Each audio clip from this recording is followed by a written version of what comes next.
Bonjour et bienvenue sur le webinaire Sedge État comptable et fiscaux, donc du 14 janvier 2022.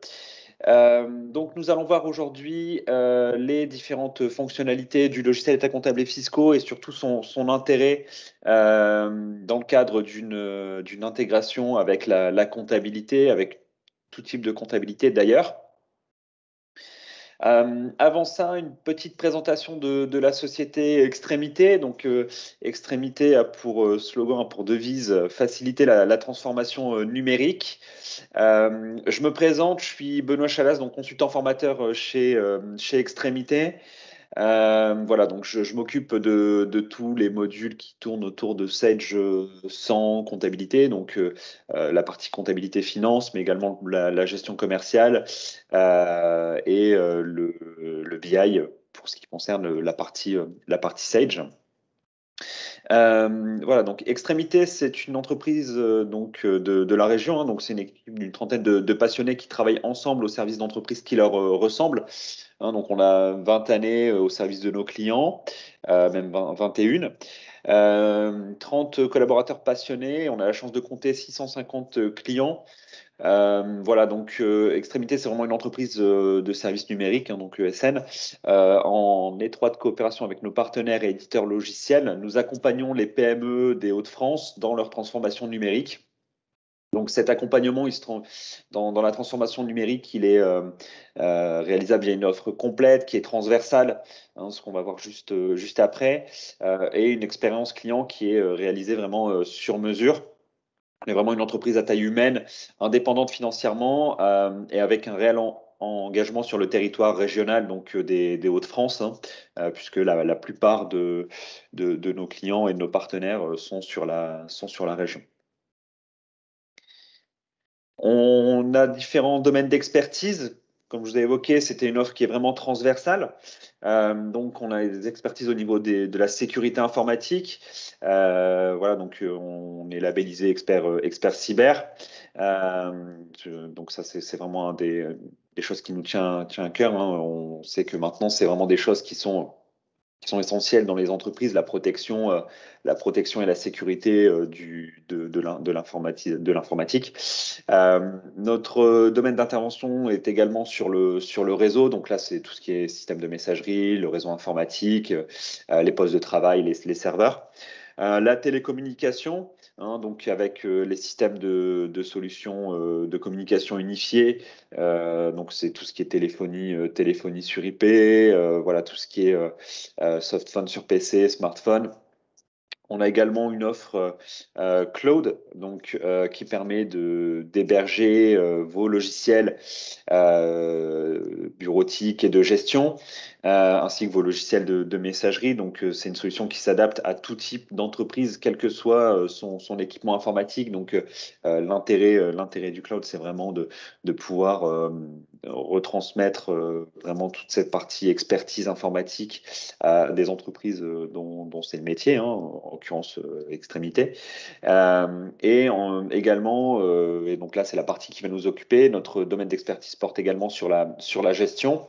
Donc les logiciels de gestion, que ce soit donc vos ERP, vos logiciels de paye, de comptabilité, de gestion commerciale. Voilà, donc c'est vraiment des domaines d'intervention donc autour de la gestion commerciale, comptable et financière, mais des ressources humaines également.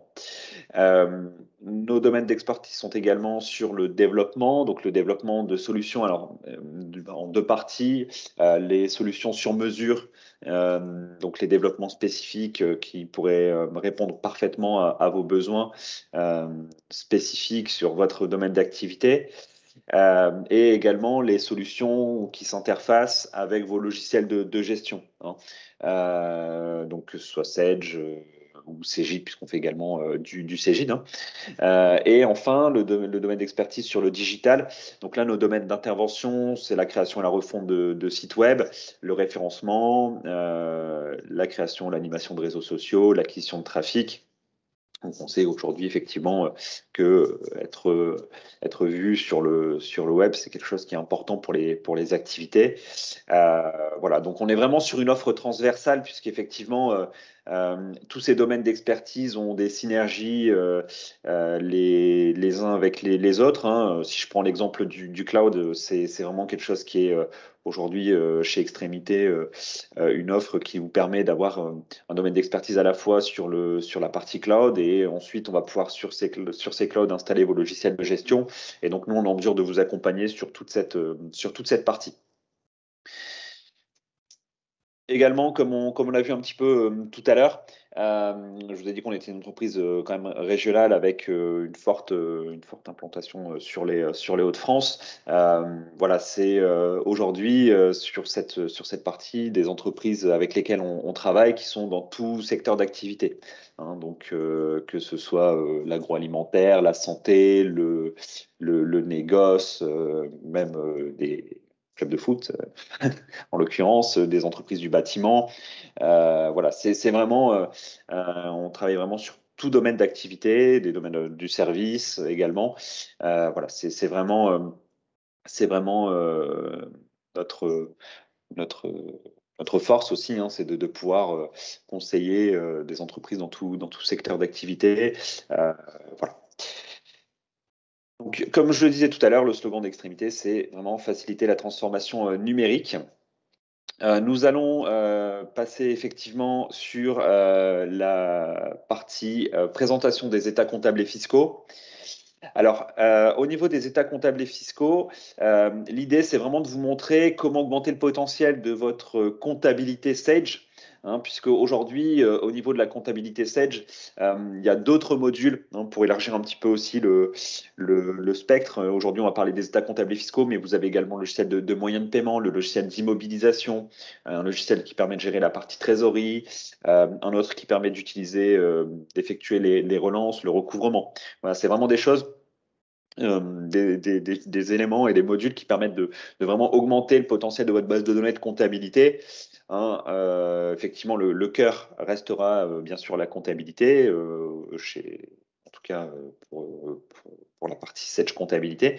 Mais aujourd'hui, on va s'attacher à la partie Sage état comptable et fiscaux. Donc, Sage état comptable et fiscaux, ça vous permet d'être autonome dans le traitement de vos déclarations fiscales par l'intégration des balances âgées par synchronisation en lecture ou en lecture directe, directement dans la base de données de comptabilité, hein. C'est vraiment un module qui va être complètement intégré à l'univers 700 Cloud Comptabilité et qui va venir se greffer pour aller lire les données qui proviennent de la comptabilité. Ce qui va bien sûr vous éviter toute la partie interfaçage lorsque bien sûr les liasses ne sont pas gérées directement dans l'entreprise mais externalisées. On est obligé d'envoyer ces données directement, alors soit l'expert comptable, soit d'autres modules. Là, on est vraiment dans un univers qui va être intégré. Nous parlons de Sage état comptable et fiscaux, mais Sage état comptable et fiscaux, qu'est-ce que c'est concrètement? Donc, les atouts de l'offre, c'est vraiment de pouvoir effectuer la dématérialisation fiscale, hein. Donc, ça va permettre d'émettre en EDI l'alias fiscal pour les différents régimes, l'Elias Group, de faire les communications mère-fille, les CVAE et même les EDI paiements si on veut aller jusqu'au bout, hein. Bien sûr, on va pouvoir utiliser cette dématérialisation fiscale sur mesure en fonction déjà de votre appétence sur le sujet, mais également aussi en fonction des différents cas rencontrés dans les entreprises. Donc les solutions sont en conformité légale. Alors ça, c'est le point numéro un chez Sage et chez quand même les éditeurs sérieux. C'est que la première chose qui est à faire lorsque on est sur un logiciel, c'est bien sûr d'être en conformité légale, hein. Et encore plus, j'ai envie de dire, sur la partie liasse fiscale. Donc, il y a des mises à jour fiscales qui sont régulières, qui sont faciles à prendre en main. On a une transmission qui va être sécurisée en EDI TDFC. Sage est agréé portail EDI, en fait, hein. Donc, ils vont avoir la possibilité de complètement lancer les éléments en sécurité vers les impôts, tout simplement, hein, pour la partie liasse fiscale. On est sur un outil voilà, qui va vous permettre de gérer également des plaquettes comptables, hein. Donc, au-delà de la partie purement légale, obligatoire, du logiciel des états comptables et fiscaux, on va également avoir un outil complet pour la communication et la présentation des comptes annuels. Donc, je vais avoir la possibilité de sortir un bilan compte de résultats, des SUG, des comparatifs pluriannuels, de sortir les règles et méthodes comptables, donc de vraiment sortir une plaquette. Voilà, de voir également sous d'autres formes le détail des comptes de la comptabilité. Donc, on est vraiment sur cette gestion des plaquettes comptables. Un autre atout de cette offre, c'est que ça va vous permettre également de calculer des liasses en temps réel et donc de générer aussi des situations intermédiaires. Donc ces situations intermédiaires, simplement, je vais vous montrer un petit peu tout à l'heure comment ça fonctionne. Le but, c'est vraiment de pouvoir, à l'instant T, émettre une liasse fiscale ou une plaquette avec les éléments. Alors, bien entendu, ça nécessite des traitements dans la comptabilité, hein, puisque le logiciel en lui-même ne va faire que lire les données qui sont dans la comptabilité. Donc, si j'ai besoin de faire une situation intermédiaire, une plaquette intermédiaire, eh ben ça sous-entend que je vais également devoir mettre à jour ma comptabilité. Donc, ça veut dire aussi, et je refais un peu le pont par rapport à ce que je vous expliquais tout à l'heure sur les différents modules avec les immobilisations, par exemple. Bien entendu, si je veux sortir mes liasses et plaquettes intermédiaires, j'ai tout intérêt à être à jour dans mes dotations aux amortissements ou dans mes situations. Donc, c'est vraiment un des aspects. Donc, voici les atouts de l'offre, hein. Donc, ça vous permet aussi de vous rendre autonome sur cet aspect-là. Voilà, de ne plus être dépendant des cabinets d'expertise qui généralement font les liasses dans les entreprises, hein, puisqu'aujourd'hui, c'est beaucoup comme ça que ça se passe. Les entreprises vont pas jusqu'à la liasse, c'est le cabinet qui le fait. Voilà, alors il y a un outil effectivement qui est dédié dans l'offre Sage. Alors, maintenant, on va voir un petit peu quel est le concept d'utilisation. Donc, je vous l'ai déjà un petit peu expliqué auparavant, mais je vais revenir dessus. Déjà, comment générer l'alias fiscal? En fait, on va récupérer une balance des comptes. Alors, si on récupère une balance des comptes, si on n'est pas sur un logiciel Sage, ou alors pour diverses raisons, si par exemple on n'a pas accès à la comptabilité, voilà, pour diverses raisons, on peut être amené à quand même importer une balance des comptes ou en lecture directe dans Sage Comptabilité. Donc, c'est la solution qu'on préconise voilà, parce que ça permet d'un simple clic d'aller intégrer la balance des comptes. Donc l'alimentation automatique de l'alias va se faire à partir de cette balance. Je peux également le faire en format d'import-export paramétrable, ce qui me permettrait d'importer, comme je vous disais, une balance qui proviendrait d'un autre logiciel. Hein, on a la chance de compter des clients qui fonctionnent comme ça, c'est-à-dire qu'ils ont juste les états comptables et fiscaux et ils ont un autre logiciel de comptabilité. Ils exportent une balance, on réintègre dans les états comptables et fiscaux et on peut faire l'alias. Le regroupement de comptes à l'import de la balance est également possible. C'est-à-dire qu'on va pouvoir retravailler sur les comptes après avoir importé la balance. Bon, généralement, c'est quand même pas la manipulation qui est faite le plus fréquemment, mais c'est possible. Je peux également saisir directement dans la balance et saisir éventuellement des OD si j'ai pas eu le temps de terminer les OD. Là encore, c'est quelque chose qui est pas forcément fréquemment effectué. Généralement, on préfère attendre d'avoir la balance définitive pour pouvoir l'intégrer. Maintenant, c'est possible de prévoir de saisir les OD dans les états comptables et fiscaux et de les réintégrer ensuite dans la comptabilité. Je vais également pouvoir reprendre les données qui ont déjà été saisies sur une période antérieure, notamment sur certains feuillets de l'alias. Il y a des notions d'actionnaires, par exemple, qui sont des informations avec les adresses, les coordonnées, les noms, prénoms, etc. Si j'ai pas envie de le ressaisir chaque année, j'ai la possibilité de reprendre les données saisies sur une période. Ça, c'est vraiment toute cette partie récupération.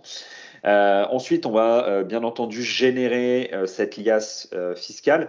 Donc, on va pouvoir générer et surtout contrôler la liasse fiscale. C'est là où est également un des gros plus de la solution, hein. C'est que lorsque je vais récupérer ma liasse, le logiciel il va faire un certain nombre de contrôles qui sont déjà préétablis. Je vais donc pouvoir ensuite, éventuellement personnaliser les rubriques ou la saisie des feuillets. Donc, en fait, quand je vais récupérer l'alias fiscal, donc la balance dans les états comptables et fiscaux.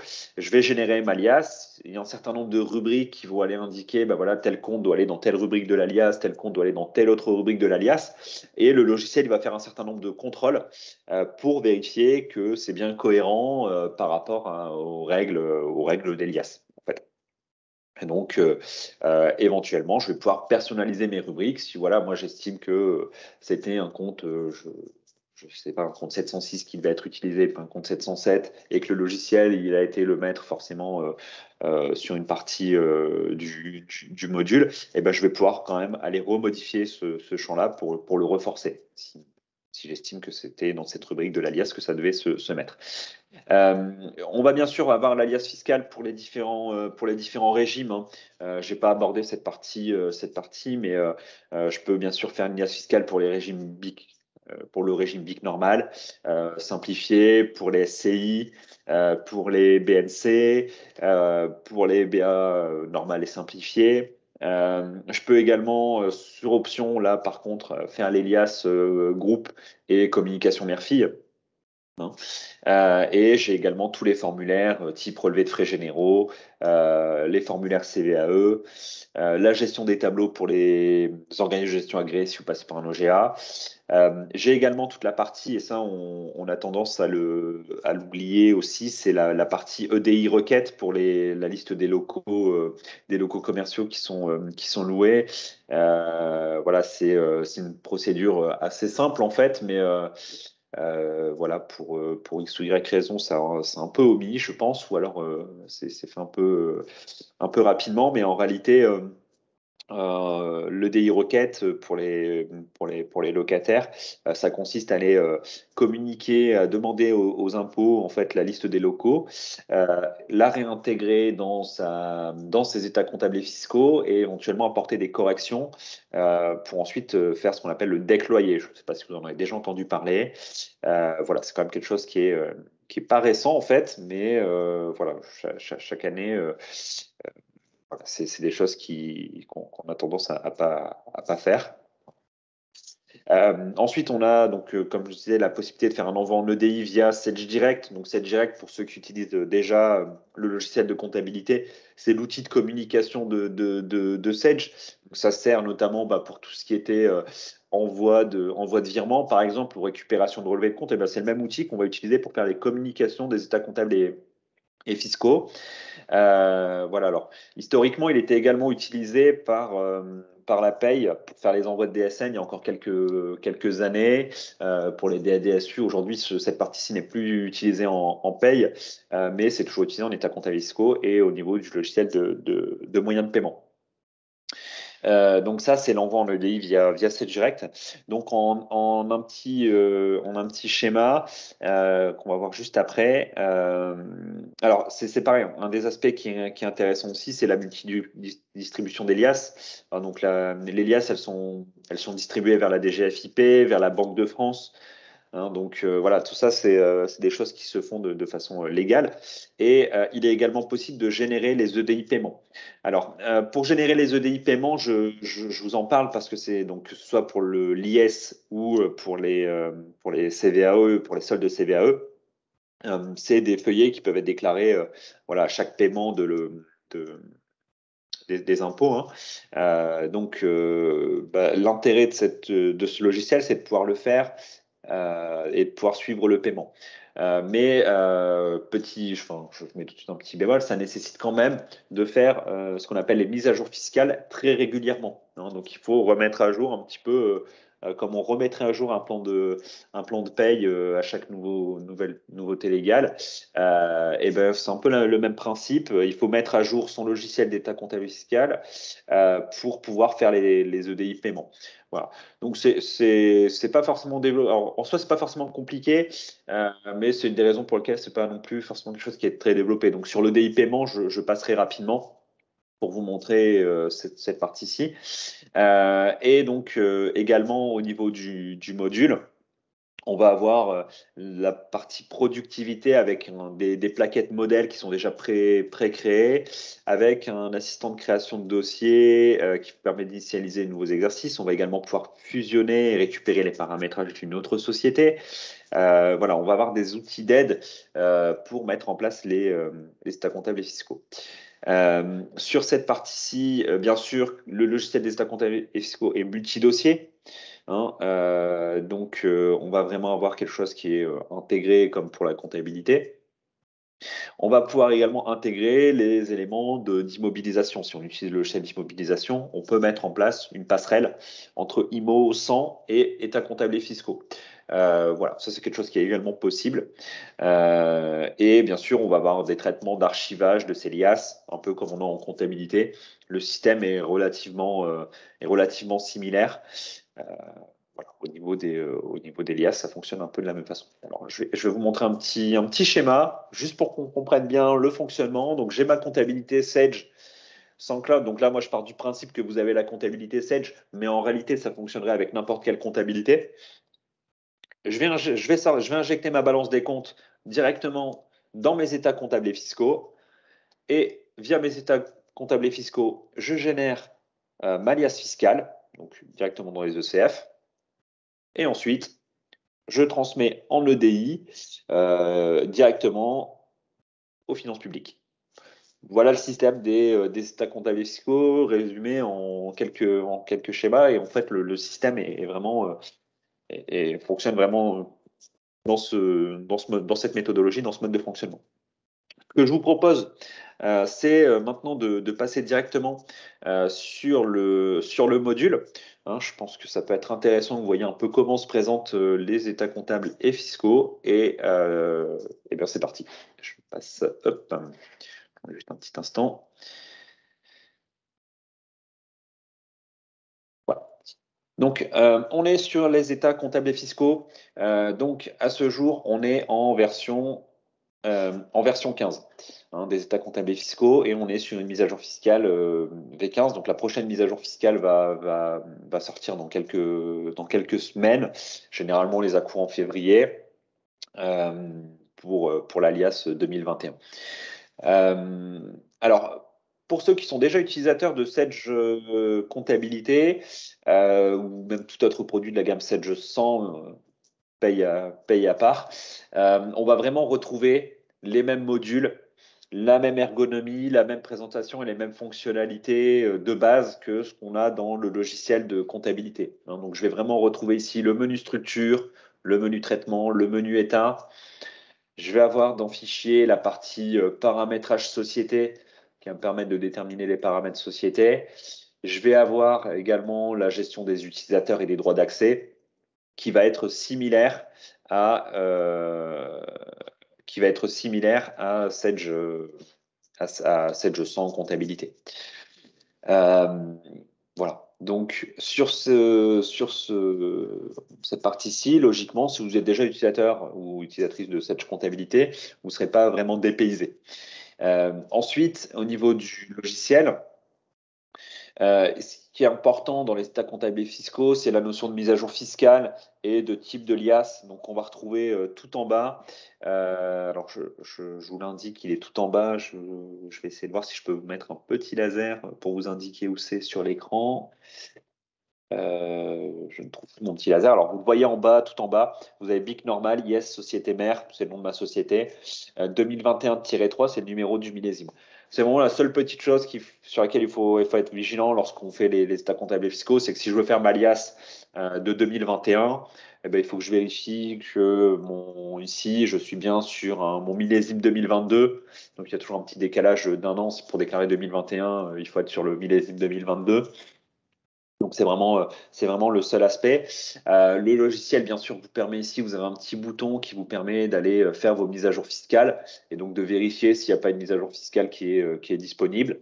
Donc là, vous voyez ici, je vais être sur le point de télécharger une mise à jour fiscale. Je vais faire oui. Alors là, il me propose d'archiver. J'aurais dû faire non. Pour moi. Voilà. Donc ici, au niveau de la mise à jour fiscale, vous voyez, on va avoir le calendrier qui va apparaître. Donc pour la campagne 2022. Et généralement, ici, on a un petit bouton qui apparaît en jaune pour nous dire qu'il y a une nouvelle mise à jour fiscale. Aujourd'hui, ce n'est pas le cas parce que bien sûr, moi, je suis à jour de ma mise à jour fiscale. Donc, pour le fonctionnement, je vais vous montrer le fonctionnement tel que je vous l'ai décrit dans le schéma précédent. Donc, simplement ici, je vais aller dans Traitement, Données comptables, Balance COD. Et je vais avoir un petit bouton qui va me permettre tout simplement d'aller intégrer ma balance. Donc là, le logiciel, il me propose deux choses. Donc la première, c'est de supprimer la balance existante au profit des données intégrées. Bah, généralement, quand on veut réintégrer une nouvelle balance, si j'ai déjà fait un test, je vais venir la réintégrer ou cumuler les données intégrées avec la balance existante. C'est assez rare qu'on fasse cette opération. Donc là, si je clique sur Fin, le logiciel va venir me réintégrer ici une balance des comptes. Alors cette balance, si je n'avais pas envie de l'intégrer, je pourrais la saisir à la main. Bon, si j'ai la compta, gain de productivité, on clique sur le bouton intégrer, on fait fin et la balance s'injecte directement. Donc j'ai pas intérêt à ne pas le faire. Également, si jamais je n'étais pas lié à une comptabilité Sage, ou pour X ou Y raison, parce que je n'ai pas mis en lien, ou parce que je suis sur une trop vieille version de la comptabilité. Je vous ai évoqué tout à l'heure les raisons pour lesquelles on pourrait pas intégrer les liasses. Si je suis sur une trop vieille version de la comptabilité, je peux ici choisir dans mes paramètres société, niveau échange de données. Alors, c'est pas au niveau échange de données, je fais une bêtise. C'est au niveau liasse, voilà. Dans ma méthode, j'aurais pu choisir importation au lieu de lecture directe. Voilà, alors maintenant, je vous dis une trop vieille version. Ça va encore au niveau des versions des logiciels. Dans les préférences ici, voilà toutes les versions qui sont compatibles en lecture directe. Donc ça remonte quand même jusqu'au Sage SoundCloud version 2. Donc si vous êtes en version 8, 7, 6, 5, 3, 4, 2, pas de danger, vous pouvez faire de la lecture directe. Même sur les anciennes versions i7, on a encore une lecture possible. Bon, petit à petit, ils réduisent les versions. Et si vous n'utilisez pas la compta, on coche je n'utilise pas la compta. Donc, je reviens sur cette première étape au niveau des comptes. Donc, c'est une balance des comptes, somme toute, ce qu'il y a de plus classique.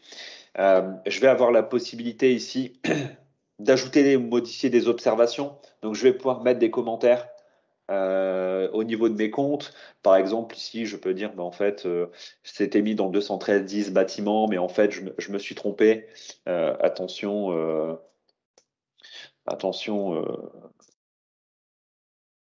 construction, je me suis peut-être trompé de compte. Voilà. Et donc, si j'ai besoin d'aller réviser mes comptes, et ben, comme ça, ici, je vais pouvoir aller visualiser mes observations, celles que j'aurais pu faire, ou si je me fais accompagner de quelqu'un d'autre qui a plus l'habitude, et ben, effectivement, on va pouvoir ici lui faire ajouter les commentaires, puis ensuite aller les visualiser. Je vais également ici avoir un petit bouton de contrôle. Donc le contrôle, il va juste vérifier que chaque compte général présent dans la balance est utilisé dans au moins une rubrique de l'alias. Alors, l'intérêt, comme je vous ai dit, du logiciel, c'est qu'il va quand même vous aider sur cet aspect contrôle de l'alias fiscal. Hein, il ne va pas vous faire tout ressaisir à partir d'une balance ou tout injecter manuellement à partir d'une balance.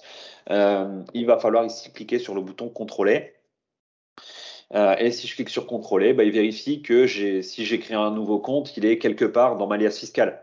Parce qu'il y a un problème si, malheureusement, si j'ai créé un nouveau compte et qu'il apparaît nulle part dans la liasse fiscale, il y a un souci. Alors, maintenant, ce point-là est quand même assez rare aussi, puisque les rubriques de l'alias, pour vous montrer rapidement, elles sont quand même nombreuses. Et puis, ils vont reprendre généralement des fourchettes de compte. Donc, ça ne serait pas de chance si on avait réussi à créer un compte qui était hors d'une fourchette déjà existante. Maintenant, c'est quand même possible. Donc, pour resynthétiser, ici, j'ai intégré ma balance. On reviendra peut-être un peu en détail sur les contrôles tout à l'heure.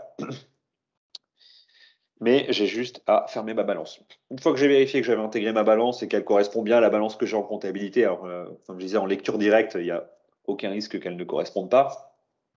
C'est plus en cas d'impart. Je vais ici avoir la possibilité de faire donc ma liasse fiscale. Donc j'ai les différents types de liasses, les différents types de déclaratifs existants. Je vous ai parlé un petit peu tout à l'heure de la déclaration des loyers. Et je vais avoir également ici différentes les EDI paiement, la CVAE, Éventuellement, si je suis filiale ou si je suis société mère, là par exemple, j'ai créé une société mère, c'était juste pour pouvoir vous montrer les différentes liasses groupes. Voilà, si je suis filiale d'un groupe, je peux générer le groupe tête ou les groupes membres si je suis société fille pour pouvoir aussi faire la communication mère-fille. Donc c'est aussi un des aspects qui est intéressant. Maintenant, si je suis une entité indépendante, ce feuillet lias groupe ne m'intéresse pas. J'ai juste à cliquer sur lias et annexe, lias fiscale, et le logiciel va tout seul me générer l'alias en fonction des comptes que j'ai mis que j'ai mis dans ma balance des comptes.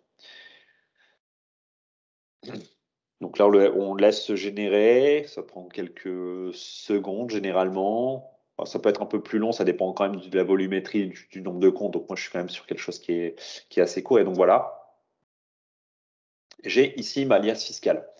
Donc j'ai mes différents feuillets. Alors ici, je vais avoir la possibilité donc, de passer sur mes différents feuillets que je retrouve sur le côté. Donc là, on est vraiment sur une liasse fiscale classique. Il y a un petit code couleur qu'on explique lors des formations, bien sûr. Ici, je vais avoir en noir tout ce qui est calculé automatiquement par le logiciel. C'est-à-dire qu'en gros, ici, le logiciel, il a été dire que bah, les comptes de construction, c'était telle fourchette de compte à telle fourchette de compte. Donc, il a été automatiquement les injecter ici. Les amortissements, c'est telle fourchette à telle fourchette, et ainsi de suite. Alors, également, j'ai la possibilité de saisir manuellement dans l'alias. Voilà. Alors, si pour une raison inconnue, c'est pas présent dans ma balance, ça c'est pas trop possible. Euh, Ici, il me manque 1000 euros. Je peux tout à fait mettre automatiquement ici une saisie. Les saisies, elles apparaissent en bleu. Voilà.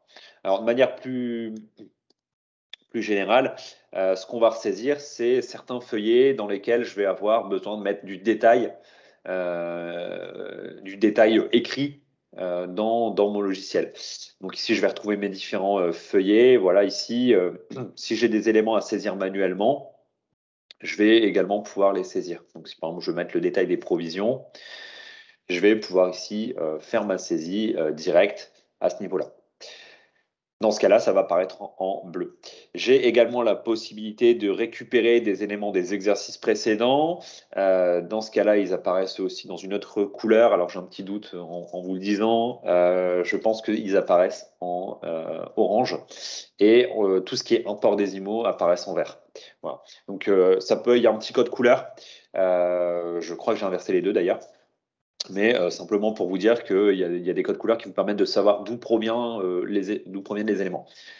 Si je reviens un petit peu ici sur mon bilan actif, on va dire le plus simple au départ, le logiciel il fait quand même un premier pré-contrôle. Dès que je le lance, là on a vu, j'ai pas eu de message d'alerte gênant entre guillemets.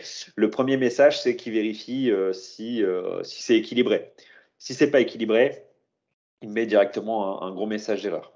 Ensuite, au niveau du logiciel ici, dans l'alias, il va être possible, donc une fois que j'ai vérifié ma alias et que je suis d'accord et que j'ai éventuellement été saisir les éléments qui sont à saisir manuellement dans l'alias fiscal, hein, puisque tout n'est pas calculé, je vais pouvoir déclarer ici par ce petit assistant. Donc le logiciel me dit qu'est-ce qu'on fait, ben, on fait une déclaration définitive, on fait en test. Qu'est-ce qu'on veut faire? Ben là, c'est la déclaration fiscale. Je veux faire ma déclaration de droit commun. Donc là, dans le cas d'une société mère-fille, il me propose également les autres feuillets. Est-ce qu'on veut définir une sélection particulière des formulaires à transmettre? Alors effectivement, ici, je ne vais pas montrer encore, mais il y a les feuillets peuvent être choisis. On n'a pas besoin d'avoir tous les feuillets. Et ici, il me dit, voilà, si j'ai un OGA, est-ce que je lui transmets les données? Qu'est-ce que je transmets à mon OGA? Sinon, bien sûr, dans le cadre de la déclaration d'alias, bah, je l'envoie à la DGFiP. Il me reprend les différents éléments, les différents destinataires, et je fais fin. Et dans ce cas-là, l'alias c'est parti. Voilà. Voilà le principe global des états comptables et fiscaux. Maintenant, bien sûr, je vais avoir des outils d'aide dans l'alias. Notamment, bah, ici, je vais avoir la possibilité de faire des saisies. Donc, avec un petit bouton ici, saisir. Voilà, qui va me donner déjà accès à tous les feuillets que je peux saisir manuellement. Donc ici, si j'ai des zones dans lesquelles je dois saisir des valeurs à la main ou des données complémentaires, je vais pouvoir aller les sélectionner directement ici. Donc les filiales, les participations, voilà. Et donc je vais avoir des tableaux, ce qu'on appelle des tableaux illimités. Les tableaux illimités, c'est ce qui permet de saisir des tableaux qui, on l'indique, n'ont pas de limite. C'est-à-dire que je pourrais avoir 50 filiales. Si j'ai 50 filiales, j'ai besoin que le tableau ne soit pas limité à 3 cases. Donc, c'est pour ça qu'on a des tableaux qui sont illimités. Donc, je vais pouvoir faire mes saisies ici. Et donc, il va me fermer l'alias si je veux faire une saisie. Ça, c'est le premier volet. C'est la partie saisie. Et surtout, ce qui est intéressant, c'est la notion de contrôle. Puisqu'ici, le logiciel, il va me contrôler. Déjà, il va me contrôler ici la cohérence. Si je fais un petit contrôle de cohérence, il va me mettre des alertes. Alors, avec un petit code couleur, en rouge, c'est des alertes qui sont bloquantes, c'est-à-dire c'est rédhibitoire, il y a un gros problème. En I, ici, c'est une information. Voilà, donc, par exemple, ici, il me dit que les affectations de la 2058C n'ont pas toutes été affectées. Donc, il s'attend à des saisies manuelles d'affectation, par exemple, pour le montant des provisions. Et donc, ici, il me fait un contrôle. Et donc, le contrôle, il consiste à quoi? C'est juste des petites formules. Alors, ça peut paraître un peu barbare, mais en fait, il va juste dire, bah, OK, moi, il faut contrôler que le résultat de ma zone qui s'appelle 2056YJ, c'est bien égal à ma 2056WA plus ma 2056WW moins le résultat de ma 2056XQ. Et donc, en plus, ici, en dessous, il vous reprend les valeurs qui ont été reprises. Et donc, il me dit bien, ici, on a mis 90 000. Et ici, j'ai 31 972. Donc c'est faux parce que les deux devraient être identiques. Et dans ce cas-là, j'ai la possibilité, en lien direct, d'aller cliquer pour aller vérifier mes zones. Ici, OK, ma dotation aux provisions pour créances, c'était 31 972 sur la période. Il m'a repris mes comptes ici. Déjà, la question qu'il faut se poser, c'est est-ce que j'ai pas un compte qui est venu se greffer et j'aurais mal imputé? L'autre possibilité ici qu'on va avoir, c'est au niveau de la provision pour dépréciation. Est-ce que j'ai pas une erreur d'un côté ou de l'autre? Là, il prend le 491. Donc j'ai un écart entre mes deux comptes. Normal, pas normal. Ça, c'est à vous de juger. Mais toujours est-il, lui, il me constate un écart. Donc vraiment, l'intérêt, c'est de pouvoir aller avoir un certain nombre de contrôles qui sont préeffectués, des contrôles qui sont normalement logiques. Alors, sur certains contrôles, vous ne serez peut-être pas d'accord. Maintenant, tous ces éléments-là, bien sûr, tous ces contrôles de cohérence LIAS, vous pouvez les amender. C'est-à-dire que si vous dites, bah non, moi, le calcul tel qu'il est fait, ça me va bien parce que ça a été mis ailleurs, je peux tout à fait aller changer un contrôle directement ici au niveau des formules et dire, bah, OK, le contrôle, il ne faut pas qu'il prenne ce compte-là. Je ne veux pas qu'il me le mette en erreur. Donc ça, je peux complètement le personnaliser. Également ici, ce qui est intéressant, moi je trouve ce que j'aime bien utiliser quand on a besoin comme ça de faire des recherches, ici je peux voir toutes les références. Donc je vois à quelle rubrique de l'alias ça correspond. Et donc ici, il va regarder si je prends fonds commercial par exemple, c'est le 2050 AH. C'est bizarre, j'ai rien dans le 2050 AH, alors que je m'attendais à avoir quelque chose peut-être. Je vais aller dans mes rubriques LIAS et puis je vais aller vérifier dans 2050 AH quelle est la fourchette de compte qui est reprise. Et donc, c'est les 206 à 207. Voilà. Donc, je sais, voilà, est-ce que j'ai quelque chose? Et en plus, je peux aussi le tester en direct. Ça, c'est bien pratique parce que derrière, en faisant ça, il me vérifie. Voilà, donc, effectivement, j'ai 0 dans mes comptes 206, 207. Si je retournais dans ma balance, je verrais que j'ai absolument rien. Donc, c'est normal que dans ma liasse, ici, rien ne se mette. Donc, ça, c'est la partie vraiment voir le détail aussi que je peux contrôler directement. Donc là, tout à l'heure, je suis passé par l'alias, mais j'aurais pu directement par les rubriques, pardon, mais j'aurais pu directement passer ici. Après, ici, donc c'est juste une question d'affichage. Donc j'ai demandé ici voir le détail et je peux rebasculer mes rubriques, non pas en référence, mais en valeur. Donc si je reclique sur référence, je vois en valeur. Le code EDI, là, c'est plus la norme générale de la DGFIP. Voilà, alors généralement, ça reprend les derniers caractères. Mais pour Sage, c'est plus simple de rajouter en avant le numéro de feuillet. Donc, je vais vraiment avoir cet aspect de contrôle et d'aide au contrôle qui va me permettre vraiment de gagner du temps sur la conception de l'alias. C'est-à-dire que je ne vais pas tout reporter, bien sûr, je ne reporte pas tout à la main. La plupart des éléments sont préparamétrés. Donc là, en l'occurrence, si je reprends toujours le même exemple, mais c'est pour qu'on parle toujours de la même chose et éviter de partir dans des choses trop techniques. Si je reprends mon fonds commercial, 206, 207, le logiciel ne peut pas se tromper, entre guillemets, ça c'est normé, c'est dans le plan comptable général, ça doit être dans 206, 207. Enfin, ça reprend les comptes 206, 207. Donc, il n'y a pas de, entre guillemets, il n'y a pas d'interprétation à avoir là-dessus. Donc, le logiciel, il est tout à fait en mesure d'avoir les rubriques conformes. Voilà, maintenant, pour certains aspects, peut-être que vous allez utiliser un autre compte pour X ou Y raison. Historiquement, ça a toujours été dans ce compte-là et vous n'êtes pas d'accord avec ce qui a été mis dans l'alias. Et ben, dans ce cas-là, libre à vous d'aller personnaliser vos rubriques. Je vous ai parlé un petit peu tout à l'heure aussi de la partie saisie manuelle. Là encore, ça va dépendre vraiment des annexes, des choses un peu qui peuvent être particulières, propres à chacune des activités. Et dans le bouton ici personnalisé, j'ai d'ailleurs le choix d'alléger Malias. C'est-à-dire que si moi je n'utilise pas, alors bilan compte de résultat, logiquement, c'est pas trop sujet à interprétation, mais s'il y a des choses, voilà, je suis pas en zone franche de Corse, je supprime de Malias. Voilà. Et donc, ça m'évite de l'avoir au prochain lancement, de l'avoir systématiquement. Bien sûr, il faut pas hésiter à personnaliser sa liasse. Autre possibilité, donc au niveau du logiciel, c'est bien sûr de faire toute la partie CVAE. Je vous ai parlé tout à l'heure de la déclaration des loyers. Donc, je vous ai dit, en fait, il y a 3 étapes qu'on retrouve ici. La première étape, c'est d'interroger la DGFIP.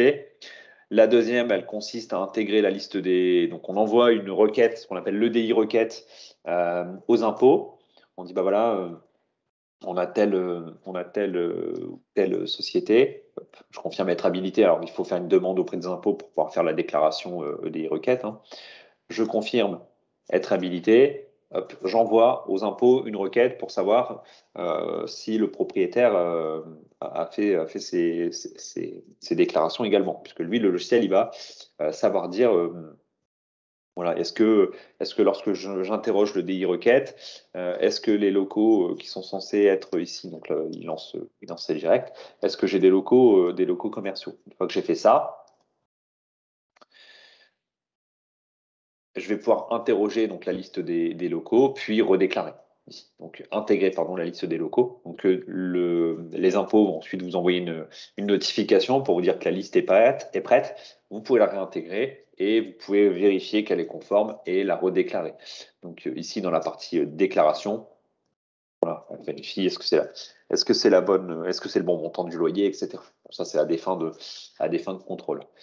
Euh, Également, ici, on va pouvoir faire l'imprimé fiscal unique, l'IFU, et on va également pouvoir générer les plaquettes. Pour générer les plaquettes, bah, c'est vraiment le même système que sur l'IAS fiscal, hein. Je vais cliquer ici sur mon petit bouton saisie plaquette. Je vais pouvoir choisir, et même je peux personnaliser mes plaquettes, hein. Ici, je suis sur une plaquette, allez, la classique plaquette PME BIC normale. Je vais avoir ici un tableau de bord. Donc, ça peut être utile, par exemple, pour les banques, pour demander des financements, etc., ou pour toute autre raison. Le logiciel va fonctionner de la même façon. Donc ici, je vais avoir des rubriques de plaquettes dans lesquelles mes comptes vont aller être alimentés pour pouvoir générer ma plaquette et je vais pouvoir sortir, par exemple, ma capacité d'autofinancement, si j'ai un EBE, les soldes intermédiaires de gestion. Voilà, et donc le système est le même. C'est-à-dire qu'ici, si je vais dans rubrique, je vais voir le détail. Ben, effectivement, mes ventes de marchandises, c'est bien la somme de tous mes 707 moins mes remises. Voilà. Donc, simplement, le logiciel ici va aller récupérer ce champ information. Les plaquettes, je peux également aller les personnaliser directement ici dans mes modèles de plaquettes. Je peux recréer complètement une plaquette utilisateur, simplement en faisant nouveau ici. Voilà, plaquette extrémité. Et j'ai tout à fait la possibilité d'aller chercher différents modèles. Alors, je peux même réinjecter des Word, des Excel, des PDF dans mes plaquettes. Si j'ai fait quelques calculs sur le côté ou si je veux faire une présentation plutôt que dans la mise en page de Sage, je préfère faire ma présentation sur un Word et puis l'intercaler, c'est possible. Et ensuite, ici, je vais aussi pouvoir aller rechercher les modèles de mise en page qui sont déjà standards, les standards du logiciel pour composer ma plaquette. Vous voyez, donc ici, dans les standards du logiciel, il y a tout un tas déjà de plaquettes. Donc moi, si je veux mettre d'abord bilan actif, bilan passif, bah, hop, ici, ma plaquette, elle porte le bilan actif, le bilan passif. Donc je peux complètement faire cette personnalisation de plaquettes. Donc l'intérêt des plaquettes, il n'y a pas d'obligation légale à faire des plaquettes. Souvent, c'est plutôt des reportings qui sont demandés en interne à l'entreprise ou pour les actionnaires ou ce genre de choses. Mais c'est quand même un des gros plus de ne pas être obligé de retraiter sur le côté ou avec un autre système ou de devoir dépendre de son expert comptable pour sortir ce type de modèle. Également, je vais avoir la possibilité de personnaliser mes rubriques de plaquettes, euh, directement ici. Voilà. Je vous ai parlé ici des différents traitements. Bien sûr, il y a des fins d'exercice, des sauvegardes fiscales, mais ça, c'est propre à chacun des logiciels de comptabilité. Ça permet de verrouiller un petit peu ce qui a été fait pour éviter de repasser dessus. Et donc, effectivement, ici, ce qui est important sur ces traitements, je vous ai parlé un petit peu tout à l'heure de l'EDI paiement également. On a la possibilité de faire les paiements aux différentes dates, les différents acomptes. Là encore, c'est un choix. C'est un choix d'utilisation. Si je dois faire les acomptes, c'est-à-dire qu'avant le 15 mars, il faut que je remette à jour, faire ma mise à jour fiscale, avant le 15 juin aussi, avant le 15 septembre aussi. Voilà. Donc c'est ça qui est parfois un petit peu un frein, puisque ça nécessite quand même de lancer la mise à jour fiscale et de vraiment garder, on va dire, la main tout le temps sur les états comptables et fiscaux.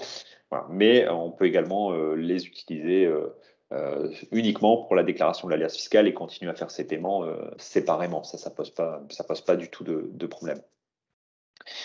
Voilà. Alors, je ne sais pas si vous avez des questions. J'ai pas vu passer de questions sur le chat. J'essaie de regarder en même temps. N'hésitez pas à passer par le chat si vous avez des questions. J'ai quelques minutes encore pour y répondre.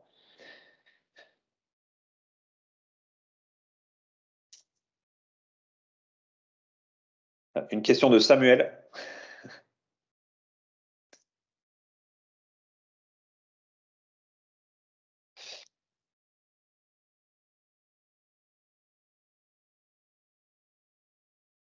Alors, si, j'ai peut-être oublié un petit point. Oui, nous pourrons ouvrir les micros si besoin. C'est exact. C'est exact. Autoriser les micros.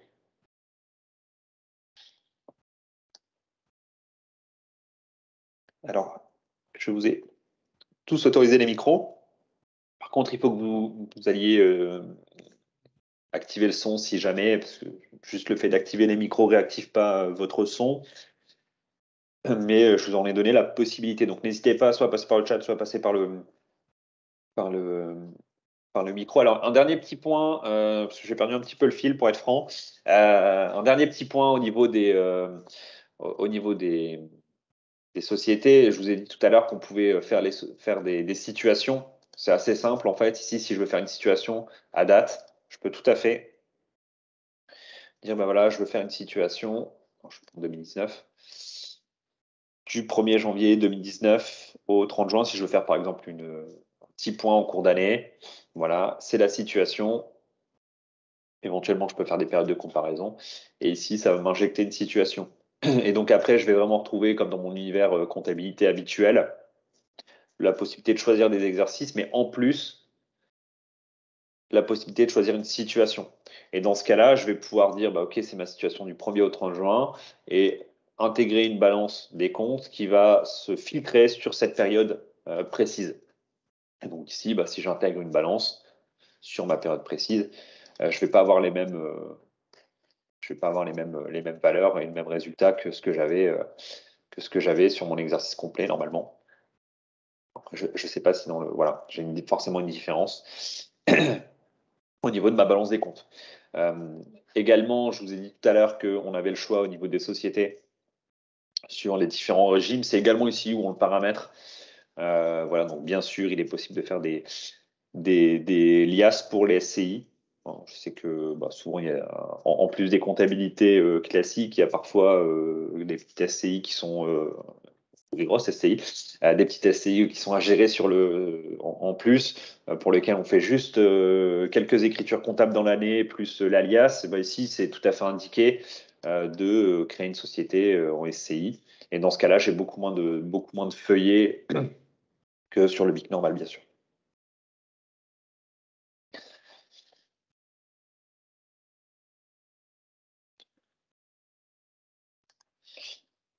Eh bien, écoutez, s'il n'y a pas de questions, alors bien sûr, on reste à votre disposition si vous rencontrez, si vous avez des questions, on est toujours joignable. Vos interlocuteurs et interlocutrices sont toujours à votre disposition. Il me reste à vous remercier. Bien sûr, n'hésitez pas à nous contacter. Vous avez nos coordonnées. Le webinar sera disponible, bien entendu, euh, rapidement sur notre chaîne YouTube si vous voulez vous le repasser ou si vous voulez euh, le présenter à vos collègues. Voilà, je vous souhaite une bonne journée et donc n'hésitez pas, on est à votre disposition.